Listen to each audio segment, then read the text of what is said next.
नमस्कार, वकील साहब इंडिया में आपका स्वागत है। आज हमारे साथ श्री राजीव खोसला साहब हैं। आप जब हाई कोर्ट के अंदर प्रेसिडेंट थे उस समय आपने वहाँ पर क्या कंट्रीब्यूट किया? देखिए, सबसे अफसोस की बात है, हर साल लोग आ रहे हैं, बहुत लोग आ रहे हैं।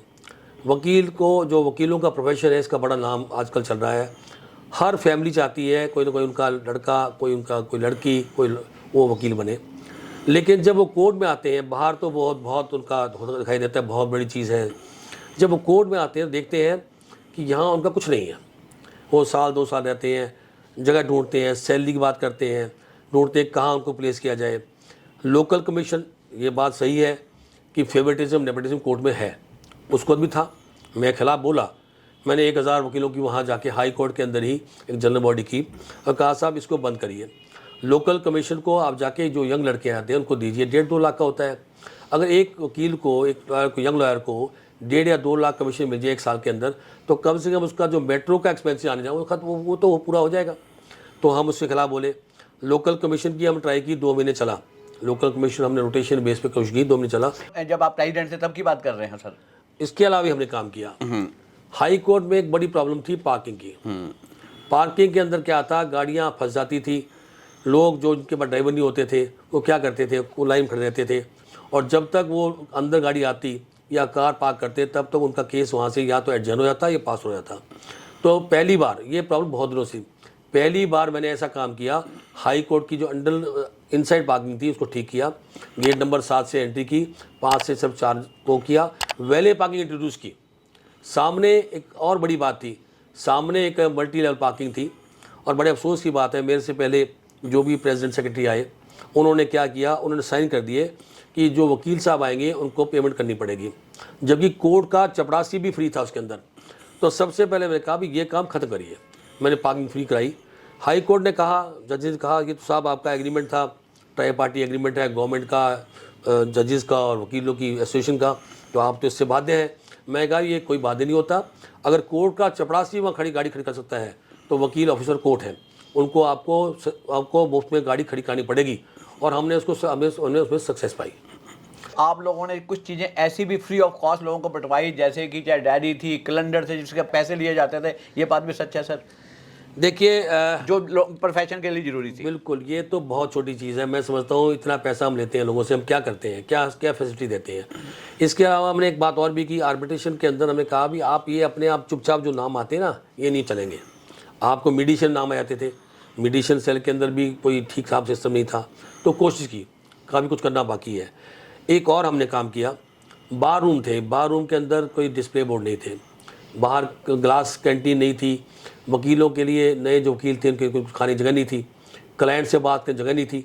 तो हमने ग्लास कैंटीन को रेनोवेट किया ताकि वहाँ जाके वकील साहब जो यंग लॉयर हैं, जिनके कोई चैम्बर नहीं है, वहाँ बैठ के उनसे अपने क्लाइंट से बात कर सके। और वहाँ बोर्ड लगाए, डिस्प्ले बोर्ड कहीं नहीं थे।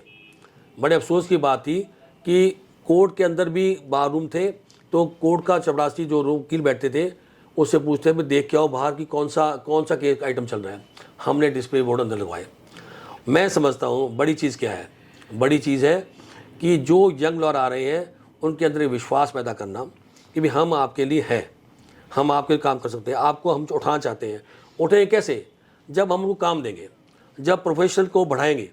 उस प्रोफेशन में क्या आता है, लोकल कमीशन तो एक छोटा माध्यम है जिससे कि साल के 2-3 साल के अंदर आदमी अपना जेब खर्चा तो नहीं कह सकते, लेकिन मेट्रो का किराया निकाल लेता है। सर, यंग एडवोकेट के लिए सबसे बड़ी प्रॉब्लम है कि उनको वहां पर कहीं बैठने की जगह नहीं, क्योंकि चैम्बर लिमिटेड है, इंफ्रास्ट्रक्चर बड़ा ही लिमिटेड है।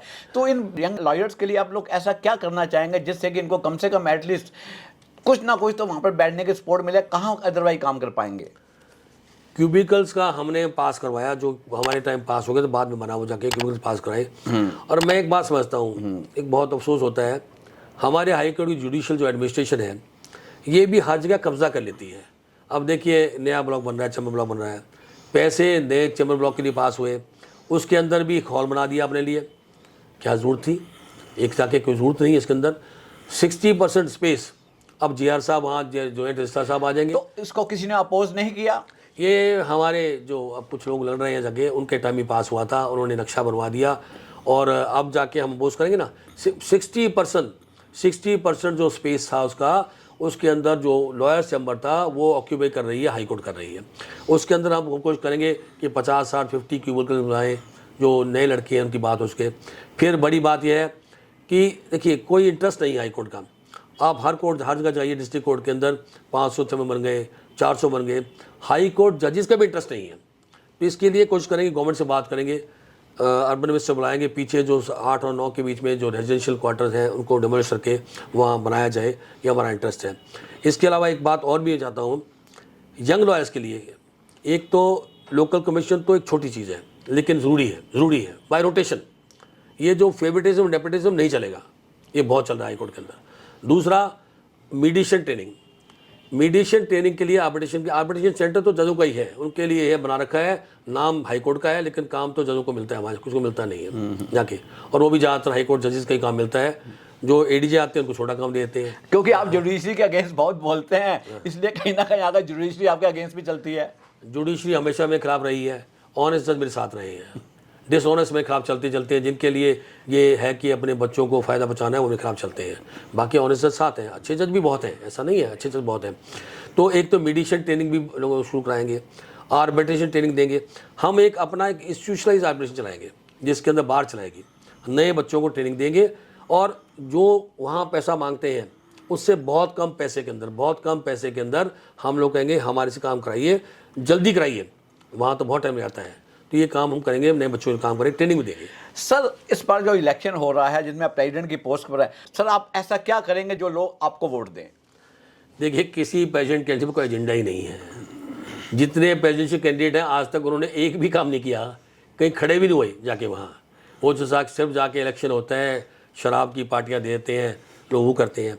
देखिए सबसे बड़ी बात यह है, ये अभी पीछे 2 काम हुए। ये इस कमेटी ने क्या किया, इन्होंने क्या किया, ये 1200 लोग थे जो आपके 17 मई 2019 के बाद इलेक्शन हुआ था। इन्होंने अपने आप ही एक रेजोल्यूशन पास कर दिया कि साहब इनका राइट टू वोट नहीं होना चाहिए, और वो कोर्ट में दाखिल कर दिया डीबी के अंदर। वो तो बिना रेजुलेशन पास किए, बिना कोई जनरल बॉडीज पास किए, अपने घर का पास करके कहा दिया साहब ये नए लड़के हैं, इनका वोटिंग राइट खत्म करो इस इलेक्शन के अंदर, फर्स्ट इलेक्शन के अंदर। तो 17 मई 2019 के बाद रेजोल्यूशन रिकॉर्ड है कोर्ट के अंदर। हमें पता लगा, हमने अपोज किया, हमने नहीं होने दिया। और दूसरी बड़ी बात है, देखिए 1800 लोग, मतलब कमाल है इस बार। मैं कहता हूँ हो क्या रहा है, इवन जजेस भी कुछ नहीं करते।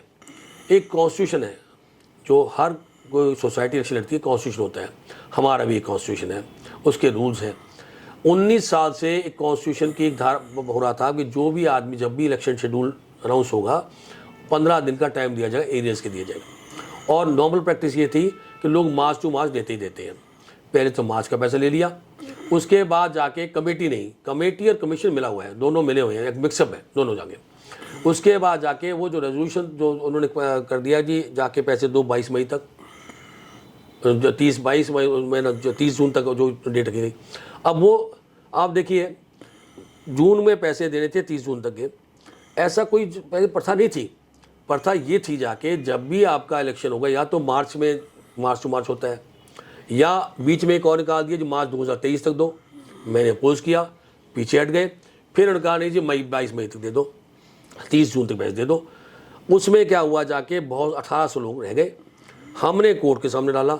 ये इलेक्शन भी मैंने करवाया है, इलेक्शन भी जब मैंने कोर्ट में जब केस डाला तो ही इलेक्शन हुआ है, इलेक्शन होता भी नहीं। देखिए सर, 1 साल का ऑफिशियली टेन्योर तो 1 साल का है, लेकिन अक्सर 1 साल नहीं 2 साल के बीच में इलेक्शन होते हैं। लेकिन इस बार तो 3.5 साल बाद इलेक्शन हुआ है। कहीं ना कहीं मेंबर अनाइड भी हैं कि उनका एक डेमोक्रेटिक राइट को कहीं ना कहीं आगे इन्फ्लुएंस किया जा रहा है। देखिए मैं अभी बात वही कर रहा था, हम जब ये नई इलेक्शन करवा रहे थे, इनका मूड ही नहीं था, ये तो शायद दिसंबर के हक में थे, तो हमने वो कोर्ट में केस डाला और इलेक्शन के लिए तब शुरू हुआ। उसके बाद एक बात और हुई, 1800 जो बात कर रहा मैं, 1800 लोग जो थे जो वंचित हो गए थे, जिनके 100 या 200 या 300 रुपये रहते थे सब्सक्रिप्शन के, उनका एज पर रूल आल्सो जो रूल है वो कहता था 15 दिन का टाइम मिलेगा इलेक्शन शुरू होने के बाद, उनको वंचित कर दिया। और कहा साहब जब कोर्ट में केस आया तो कहते साहब ये जो रूल है जो 19 साल चल रहा है ये रूल मिसप्रिंट हो गया। अगर कमाल की बात है, 19 साल से रूल चल रहा है, इसी रूल पे पिछला इलेक्शन हुआ है जब टाइम मिला था जिसमें जीते थे। इसके बाद भी एक बात दी गई ये मिसप्रिंट चल रहा है। रूल बुक को मिसप्रिंट कह दिया। और कमाल की बात और भी है कि कमीशन, इलेक्शन कमीशन जो सिर्फ रूल बुक चलना चाहिए वो, और ईसी साहब जो ईसी कह रही है ठीक है, ऐसा पास नहीं हुआ था। 19 साल पहले जो पास हुआ है, जिस रूल बुक को आज भी हमें दे रहे हैं जाके, जो फॉलो हो रहा है, फोर्स ऑफ लॉ है, उसको कहा साहब ये मिसप्रिंट है। और अनफॉर्चुनेट बात यह है, अनफॉर्चुनेट है कि हमारे जो जजेस भी हैं वो भी उसको जाके नहीं देखते हैं, नहीं देखा। और बहुत दुख की बात और भी है कि जिसमें मैंने बहस की जाके, हाई कोर्ट इलेक्शन तो हो गया, जल्दी हो गया, पीछे पोस्टपोन हो गया था, करवा दिया गया, संडे के दिन स्पेशल बेंच बैठी। जो वकीलों का राइट था 1800 का, जो मेंबर है बार के, उनको एक डेफर किया गया। और यानी ऐसा आज भी उनको कोई राइट नहीं मिला है। मैं बता रहा हूँ, सबसे अफसोस तब हुआ कि 15 तारीख रखी गई जाके लास्ट नॉमिनेशन की, और हमारा इस केस में ऑर्डर आता है 16 तारीख को डिसमिसल का कि ये नहीं बनता जी, 1800 का राइट नहीं बनता, ये रूल बुक जो भी थी ये मिसप्रिंट थी या थी जाके वहाँ जाके कोर्ट कह रही है साहब हमने इंटरप्रेशन कर दिया। इसके आगे how can the court interpret at this time, कर ही नहीं सकती, 19 साल से रूल को ना हो। और सबसे अफसोस क्या हुआ, उसको जाके ऑर्डर पास किया गया 12 एंटी डेट ऑर्डर पास किया गया, 12 सितंबर को ऑर्डर पास किया, डेट में आ गई, 16 का ऑर्डर पास होता है और उसमें डेट आती है 12 सितंबर। तो क्या करेंगे अगर ये सिस्टम चलेगा कोर्ट के अंदर, कोर्ट भी नहीं सुनेगी तो क्या, कैसे जुडिशरी के अंदर लोगों को न्याय मिलेगा? अगर 1800 को न्याय नहीं मिल सकता, बार की रूल बुक को कहते हैं साहब मिसप्रिंट हो गई और सब लोग अपनी आंखें बंद कर लेते हैं, तो क्या न्याय मिलेगा? सर ये कोरोना पीरियड के अंदर मेंबर्स जो हैं बहुत सफ़र किए हैं, इस बाबत आप क्या कहना चाहेंगे जो है? देखिए बहुत अफसोस की बात है, बहुत ही गंदा टाइम था, बहुत दुख होता है। अभी सोचते हैं हमारे बहुत से साथी चले गए। हमने तो बार काउंसिल में जो मुझे काम दिया गया, मैंने ही रमेश गुप्ता को बनाया था आपको चेयरमैन, वहाँ 13-12 का होता है ना, तो हम लोग 3 लोग वहाँ गए थे, तो हमने जो काम किया। लेकिन सबसे बड़ी बात है हाई कोर्ट बार ने और हाई कोर्ट जजेस ने भी, हाई कोर्ट जजेस ने तो लोगों का बहुत ध्यान रखा। जहाँ तक एक आम लेबर थी, एक आम जनता थी, जो गरीब लोग थे जो जा रहे थे, लेबर जा रहे थे, लेकिन हम ऑफिसर ऑफ कोर्ट हैं, हमारे बारे में किसी ने पूछ नहीं ली। उसके बारे में हमने क्या किया, एक सेक्शन 13 है डिजास्टर मैनेजमेंट का, उसमें लिखा हुआ है कि नॉमिनल रेट पे आपको लोन मिल सकता है जो सफरर है। तो मैंने एक पिटीशन तैयार की, लेकिन BCI चेयरमैन साहब ने कहा भी मैं डाल देता हूँ। हमने कहा 5 लाख को दे दो, लोन दे दो, 1 साल का मोरेटोरियम दे दो और 4 साल में 4 लो रेट ऑफ इंटरेस्ट पे। तो लेकिन BCI चेयरमैन साहब से उनका मैं डालता हूँ, तो हमने कहा आप डालिए, क्योंकि उनकी तो पोजीशन हमारे से बहुत ऊपर है। तो पिटीशन डाली गई सुप्रीम कोर्ट अंदर, उसमें फिर बात हो भी गई। 4% CJ साहब बहुत अच्छे थे, उन्होंने नोटिस भी किया, तो 4% इंटरेस्ट से बात हो गई। 2 केस डाला, 5 के बजाय 3 लाख केस डाला गया और बाकी वही बात थी। 4% भी ठीक था, 1 साल का मोरेटोरियम और 5 साल में 3 साल। लेकिन उसके बाद उनकी जो मॉडलिटीज़ थी उसके लिए केस भेज दिया उन्होंने जाके तुषार मेहता साहब के पास कि साहब डिसाइड करो। हमारा मानना था, जो हमने कहा हुआ जाके कि आप एक काम करिए, लोन के लिए एक तो वकील साहब की पर्सनल गारंटी जो होगी वो होगी, और दूसरा जो गारंटी होगी बार काउंसिल के लाइसेंस की। इससे बड़ी गारंटी हो नहीं सकती। कोई भी आदमी अपने लाइसेंस को नहीं छोड़ेगा जिसके लिए उसने सारी ज़िंदगी ख़राब की है। लेकिन अफसोस क्या हुआ, वहाँ एक ऐसा पास हो गया, एक तो अपनी गारंटी होगी और एक गारंटी किसकी होगी, जाके उसकी 10 ईयर्स का जो उनका सीनियर है, कौन गारंटी देगा? वो फेल हो गया। मतलब बहुत अफसोस हुआ, किसी ने इस बार हमारे मन में है। वैसे ईश्वर ना करे ऐसा कोई पेंडेमिक आगे आए, हम नहीं चाहते ऐसी, बहुत बड़ा दुख होता है सोच के कि ऐसा आया था, हमारे लोग चले गए। फिर भी हम सोचा है हम एक डिमांड करेंगे, गवर्नमेंट से करेंगे 200 करोड़ का हम डिमांड करेंगे। 200 करोड़ का एक फंड रखा जाए, अलग से कॉन्टीजेंसी फंड रखा जाए। अगर ऐसा कोई चीज़ आगे आती है तो वो फंड वकीलों के लिए, वकीलों की सहायता के लिए होना चाहिए। हम ऑफिसर ऑफ कोर्ट हैं, किस लिए, हमें भी चाहिए, कुछ चाहिए, हमारे बिना पार्लियामेंट कहती है हमें, तो वो रिफंडेबल मोड पे होगा। अगर नहीं आती तो हर साल वापस होता रहेगा। ये हमारा हमारी सोच है जो हम करेंगे, क्योंकि मैं समझता हूँ इसके बिना हमारा कोई चारा भी नहीं है। DDMA है, DDMA सोल अथॉरिटी है। हाई कोर्ट के पास कोई स्पेशल कोई मेडिकल एक्सपर्ट नहीं है जो इसके अलावा चल सके, नॉलेज उनके पास है। जब रजिस्ट्रेशन का ऑर्डर हुआ, हर जगह हो गया था, तो हमने कहा भी आप भी खोल दो। नहीं खोला, VC चलती रही, और VC चलानी थी तो पूरी VC चलाते ना, क्यों अर्जेंट केसेस क्यों, हर केस आया था VC के अंदर। फिर जब आपका खुल गया, रजिस्ट्रेशन हो गई, हाइब्रिड शुरू कर दो, आप फिजिकल खोल दो। नहीं खोला, मैंने डेमोन्स्ट्रेशन किया, मैंने 4 चिट्ठियाँ लिखी चीफ जस्टिस को, साहब खोलिए, आप तो एक्सपर्ट थोड़ी इस बारे में, जो DDA का हम तैयार हैं, और कहते हैं बंद हो, हम बंद कर देंगे। लेकिन ये नहीं होगा। कुछ लोगों ने बहुत पैसा कमाया, कुछ लोगों ने बहुत पैसा कमाया, और इसीलिए जाके हाई कोर्ट बार ने कभी भी इस बात को सपोर्ट नहीं किया। और क्या हुआ, जाके कुछ लोग हैं जो भी लड़ रहे हैं प्रेसिडेंट के, उन्होंने कोरोना टाइम के अंदर, बाकी लोग तो भूखे मरे, केस नहीं था, 15 से 20 करोड़ कमाया। ये मैं रिकॉर्ड पे बात कह रहा हूँ, जाके आप उनकी हाजिरी देखिए, कितनी 5-5 केस रोज के थे ये लोगों ने कमाया जाके। तो कुछ था ही नहीं। अब जहाँ तक बात आती है कोरोना पीरियड के, अब कोरोना पीरियड के बाद हमने जो 30 के अलावा हमारी एक बात दिल में रही है, जाके बार कौंसिल ने भी काम किया, लेकिन बार कौंसिल ने भी जो कोई ऐसा स्टेप नहीं लिया जाके जैसे कोर्ट खुले। चीफ साहब की मीटिंग हो जाती थी, मैं तो छोटे से बार कौंसिल मेंबर था ना, बनाए तो हमने रमेश गुप्ता जी बनाए और बनाए थे, तो कोई इसको हमने कोई उसको जोर नहीं दिया कि आप खोलो। हम लोग जैसे जज चलते रहे, ये गलत है। जजेस का सीनियर लोग थे, सीनियर लॉबी थी, बड़े बड़े वकील हैं जो अरबों कमाते हैं साल में, उनके बच्चे थे, सब लोगों ने पिटीशन डाल दी सुप्रीम कोर्ट में, नहीं साहब ये तो VC चलेगी, हम तो मर जाएंगे। अरे भाई, आप बाहर जाके घूम रहे हो, विदेश जा रहे हो, आप जाके डेस्टिनेशन वहाँ बाहर बैठे हो, जाके टूरिस्ट स्पॉट बैठे हो, वहाँ तो कोई डर आपको है नहीं है। वकीलों के अंदर आने में डर होता है, तो कोरोना सिर्फ वकीलों के लिए था, उन लोगों के लिए। तो ये बात अफसोस है कि किसी एसोसिएशन ने किया नहीं।